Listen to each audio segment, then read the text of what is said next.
കേരളത്തിൽ സർക്കാർ രൂപീകരണവുമായി ബന്ധപ്പെട്ട ചർച്ചകൾ ഇപ്പോഴും പുരോഗമിച്ചുകൊണ്ടിരിക്കുകയാണ്. മുഖ്യമന്ത്രിയെ പോലും നിശ്ചയിക്കാൻ കോൺഗ്രസിന് സാധിച്ചിട്ടില്ല. അതിന് ദിവസങ്ങൾ എടുത്തേക്കാമെന്ന സൂചനകൾ ആണ്.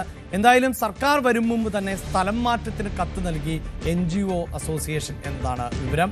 ട്രഷറി ഡിപ്പാർട്ട്മെന്റിലെ സ്ഥലം മാറ്റത്തിനാണ് കോട്ടയം ജില്ലാ പ്രസിഡന്റ് ലെറ്റർ പാഡിൽ കത്ത് നൽകിയത്. കത്തിന്റെ പകർപ്പ് ന്യൂസ് 18 ലഭിച്ചു.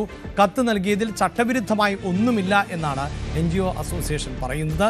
ആരെയും ബുദ്ധിമുട്ടിക്കുന്ന തരത്തിൽ സ്ഥലം മാറ്റത്തിന് ശുപാർശയില്ല എന്നും നേതാക്കൾ ചൂണ്ടിക്കാണിക്കുന്നുണ്ട്.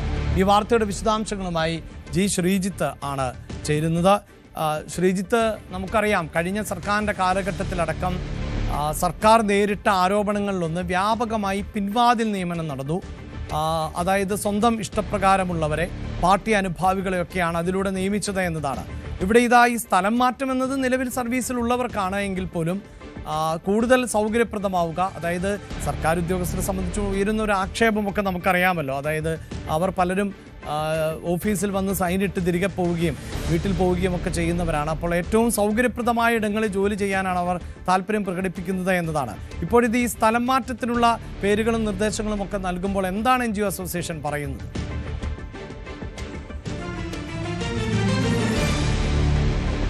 അഭിലാഷ്, തീർച്ചയായും ഭരണമാറ്റം ഉണ്ടായിക്കഴിഞ്ഞാൽ, സർക്കാരുകൾ വന്നു കഴിഞ്ഞാൽ അവരുടെ ഇഷ്ടക്കാരെയൊക്കെ ഇഷ്ടമുള്ള സ്ഥലത്ത് അവരുടെ ഭരണപരമായ കാര്യങ്ങൾ തിരിക്കുന്നതിനും നിയന്ത്രിക്കുന്നതിനും ഒക്കെ വേണ്ടിയുള്ള നിയമനങ്ങൾ നടക്കാറുണ്ട്.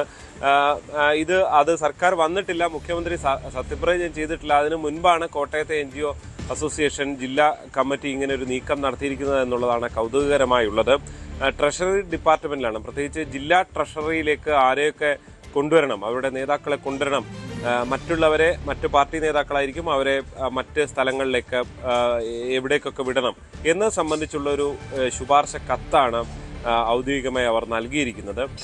ഈ കത്ത് നൽകിയിരിക്കുന്നു എന്നത് മാത്രമല്ല, ഇത് പുറത്തു വരികയും ചെയ്തിരുന്നു. സാധാരണ ഇത്തരം നീക്കങ്ങളൊക്കെ സർക്കാരിൻ്റെ ഭാഗത്തായി ഉണ്ടാകാറുണ്ട്, സർവീസ് സംഘടനകളുടെ ഇടപെടലും ഉണ്ടാകാറുണ്ട്. പക്ഷേ ഇങ്ങനൊരു ഔദ്യോഗികമായ കത്ത് തന്നെ നൽകിക്കൊണ്ട് ഈ കത്ത് തന്നെ പുറത്തു വരുന്ന സാഹചര്യം ഒരുപക്ഷെ അങ്ങനെ കുറവായിരിക്കും എന്ന് തന്നെ വേണം പറയാൻ. എന്തായാലും നിലവിൽ ഇങ്ങനെ കത്ത് നൽകാൻ ഞങ്ങളൊരു രജിസ്ട്രേഡ് സംഘടനയാണ്, അതുകൊണ്ട് തന്നെ കത്ത് നൽകുന്നതിൽ, ശുപാർശ നൽകുന്നതിൽ ഞങ്ങൾക്ക് അവകാശമുണ്ട് എന്നുള്ളതാണ് അവർ ഓഫ് റെക്കോർഡായി പറയുന്നത്. മാത്രമല്ല, ഈ നൽകിയ ആർക്കും വളരെ ദൂരേക്കൊന്നും നൽകിയിട്ടില്ല. ഇപ്പോൾ കോട്ടയത്തുള്ള ഇപ്പോൾ ഇതിൽ പരാതിക്കാരായി ചിലരുണ്ട്, പക്ഷെ അവർക്കൊക്കെ അവരുടെ നാട്ടിലേക്ക് പോലുമാണ്. ഇപ്പോൾ ചങ്ങനാശ്ശേരിയുള്ള ഒരാൾക്ക് ചങ്ങനാശ്ശേരിയിലേക്ക് തന്നെയാണ് കൊടുത്തിരിക്കുന്നത് എന്നൊക്കെയാണ് ഇവരുടെ ഒരു അവകാശവാദം. എന്തായാലും സർക്കാർ ഉദ്യോഗസ്ഥരാണ്, അതുകൊണ്ട് തന്നെ മാധ്യമങ്ങൾക്ക് മുന്നിൽ നേരിട്ട് വന്ന് അങ്ങനെ ഒരു പരാതി പറയുന്ന നിലയിലൊന്നും അവർ എത്തില്ല. പക്ഷേ ഈ പോലീസിലടക്കം പല സ്ഥലം മാറ്റങ്ങളും ഇനി നടക്കാനിരിക്കുകയാണ്, യാതൊരു സംശയവുമില്ല. എല്ലാ വിഭാഗങ്ങളിലും അങ്ങനെ യൂണിയന്റെ ബലത്തിൽ നടക്കുകയാണ്. പക്ഷെ അതിനിടയിലാണ് NGO യൂണിയനെ പോലെയുള്ള ഇടത് സംഘടനകൾ ഉൾപ്പെടെ ചൂണ്ടിക്കാണിക്കുക ഇങ്ങനെയൊരു കത്തുകൾ നൽകി തന്നെ ഈ നിലയിൽ സർക്കാരിനെ സ്വതന്ത്രമായി പ്രവർത്തിക്കാൻ അനുവദിക്കാതെ നടത്തുന്ന നീക്കം, അതിൽ ചട്ടലംഘനമുണ്ട് എന്നുള്ളതാണ് ചിലരെങ്കിലും ചൂണ്ടിക്കാണിക്കുന്നത്. എന്തായാലും കോട്ടയം ജില്ലാ ട്രഷറി കേന്ദ്രീകരിച്ച അവിടേക്ക് ചിലരെ, തങ്ങളുടെ നേതാക്കളെ കൊണ്ടുവരുന്നതിനും അവിടെ നിലവിലുള്ളവരെ മാറ്റുന്നതിനും വേണ്ടിയുള്ള നീക്കമാണ് ഫലത്തിൽ ഇപ്പോൾ നടക്കുന്നത്. അതിന്റെ ഈ കത്ത് തങ്ങൾ തന്നെ നൽകിയതാണെന്ന് NGO അസോസിയേഷനും സ്ഥിരീകരിക്കുന്നുണ്ട്. എന്തായാലും അതിന്റെ ഒരു രേഖയാണ്. അതായത് ശ്രീജിത്ത്, നമുക്കറിയാം ഇപ്പോൾ സർക്കാരിനെ സംബന്ധിച്ചിടത്തോളം സർക്കാർ അധികാരത്തിലേറിയാൽ അവരെ വലിയ തോതിൽ സമ്മർദ്ദത്തിലാക്കുന്ന ഒന്ന് തന്നെയാണ് ഈ ബ്യൂറോക്രാറ്റുകൾ എന്നതിൽ ഒരു തർക്കവുമില്ല. സർക്കാർ ഉദ്യോഗസ്ഥരെ നിയന്ത്രിക്കുക അല്ലെങ്കിൽ അവരുടെ പിന്തുണയില്ലാതെ ഒരു സർക്കാരിന് പ്രവർത്തിക്കാനും സാധിക്കില്ല എന്നതാണ് വസ്തുത. നിലവിൽ ഈ സർക്കാർ സംവിധാനങ്ങൾക്കകത്ത് തന്നെയുള്ളവരുടെ രാഷ്ട്രീയം വലിയ തോതിൽ ചർച്ച ചെയ്യപ്പെടുകയാണ്. നമ്മുടെ കേരള പോലീസ് പോലുമൊക്കെ ഓരോ മുന്നണികൾ അധികാരത്തിൽ വരുമ്പോഴും വലിയ ആഘോഷമാക്കി മാറ്റുന്ന തരത്തിലേക്കൊക്കെ സാഹചര്യം മാറുന്നു എന്നതാണ്. അപ്പോൾ സർക്കാർ ഉദ്യോഗസ്ഥർക്ക് അവരുടേതായ ചില ചട്ടങ്ങളുണ്ട്, അവർക്ക് രാഷ്ട്രീയമുണ്ടാകാം, പക്ഷേ അതൊക്കെ സർക്കാർ സർവീസിനെ ബാധിക്കുന്ന തരത്തിലാകരുത് എന്നതാണ്. ഇപ്പോൾ ഈ ഇങ്ങനെയൊരു നിർദ്ദേശം നൽകുമ്പോൾ ഒരു പക്ഷേ നേരത്തെ ഉണ്ടായിരുന്ന സർക്കാരുകൾ അവർക്ക് തൽപരരായ ആളുകളെയൊക്കെ നിയമിച്ചു എന്നൊരു റീസൺ കൂടിയാണ് ഇവർ ചൂണ്ടിക്കാണിക്കുന്നത്. എന്തെങ്കിലും തരത്തിൽ എന്തുകൊണ്ട് ഇങ്ങനെ ഒരു മാറ്റം ആവശ്യപ്പെട്ടു എന്നതിനെക്കുറിച്ച് അസോസിയേഷൻ പറയുന്നുണ്ടോ?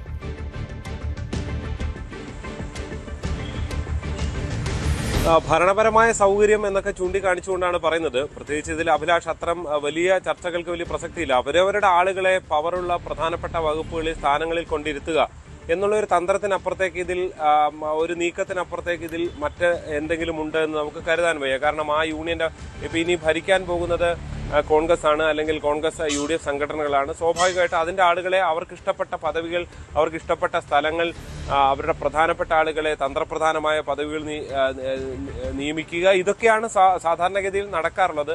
ഇപ്പോൾ അവരിങ്ങനെ ചെയ്യുന്നു. ഇതിൽ ചട്ടലംഘനമാണ് ഇങ്ങനെ കത്തൊക്കെ നൽകിക്കൊണ്ട് തന്നെ ചെയ്യുന്നത് എന്നുള്ളതാണ് ഈ എതിർ പക്ഷത്തുള്ളവർ ചൂണ്ടിക്കാണിക്കുന്നത്. മാത്രമല്ല ആ കത്ത് തന്നെ പുറത്തു വരികയും ചെയ്തൊരു സാഹചര്യമുണ്ട്. എന്തായാലും പക്ഷേ ഇതിൽ ഏറ്റവും കൗതുകമുള്ളത് സർക്കാർ രൂപീകരിക്കപ്പെട്ടിട്ടില്ല. സർക്കാരിന് അതിനുവേണ്ടിയുള്ള ചർച്ചകൾ, മാരത്തോൺ ചർച്ചകൾ ഒരു വഴിക്ക് നടക്കുകയാണ്. അതിനു മുൻപ് തന്നെയാണ് ഇങ്ങനെ കത്തുകളും നീക്കങ്ങളും ഒക്കെ പോകുന്നത്. സാധാരണ മന്ത്രിമാർക്കോ അല്ലെങ്കിൽ അങ്ങനെയൊക്കെ ഉള്ളവർക്ക് ഇത് പോകുന്ന രീതികൾ ഉണ്ടാകാറുണ്ട്, അല്ലെങ്കിൽ രഹസ്യമായിട്ടാണെങ്കിൽ നീക്കം നടക്കാറുണ്ട്. ഇതിപ്പോൾ ജില്ലാ ട്രഷറിക്ക് തന്നെ ഇങ്ങനൊരു കത്ത് നൽകിയിരിക്കുന്നു എന്നുള്ളതാണ് ഇതിലെ ഏറ്റവും കൗതുകകരമായ ഒന്ന്. അഭിലാഷ്.